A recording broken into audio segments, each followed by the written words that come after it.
পানির তীব্র সংকটে গাজার ছোট ছোট শিশুরা লাইনে দাঁড়িয়ে এই অপেক্ষা বিশুদ্ধ পানির জন্য।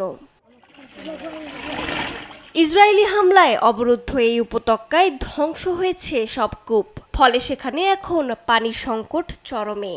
সুপেয় পানির অভাব মেটাতে মাজেন আবু আতায়া নামে একজন ফিলিস্তিনি শ্রমিক পুরনো ও ঐতিহ্যবাহী পদ্ধতি ব্যবহার করে বালিতে খনন করে বাস্তুচ্যুত মানুষের জন্য করেছেন একটি কূপ, যেখান থেকে মিলছে স্বল্প পরিমাণে সুপেয় পানি, যা প্রয়োজনের তুলনায় একেবারেই সামান্য।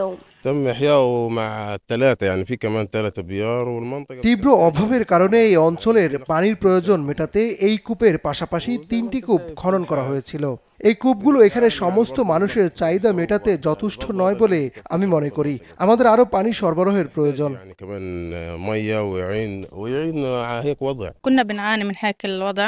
আমরা কঠিন অবস্থার মধ্যে আছি। আমার মা প্রতিবন্ধী এবং তার জন্য প্রতিদিন বিশুদ্ধ পানির প্রয়োজন হয়। আমার সন্তান আছে যাদের প্রতিনিয়ত সুপেয় পানির প্রয়োজন হয়। পানির ঘাটতিতে খুব কষ্ট হচ্ছে। গ্রীষ্মের প্রচণ্ড খরতাপে ঘন্টার পর ঘন্টা দাঁড়িয়েও সামান্য পানি মিলবে কিনা তা অনিশ্চিত। যতটুকু মেলে তা নিয়েই কন্টেনারে বহন করে কয়েক কিলোমিটার পাড়ি দিয়ে তাঁবুতে ফিরতে হয় এই শিশুদের। প্রায় 10 মাস ধরে এমন মানবতর দিন কাটছে গাজার শিশুদের। প্রায় 10 মাস ধরে সেখানে চলছে সংঘাত, আর ইসরায়েলের ক্রমাগত হামলায় ফিলিস্তিনিদের কাছে ত্রাণ সহায়তাও পৌঁছানো সম্ভব হচ্ছে না। এ সময়ে তাদের পাশে দাঁড়াতে মাত্র কয়েকবার গাজায় অনুমতি পেয়েছে ত্রাণবাহী গাড়ি।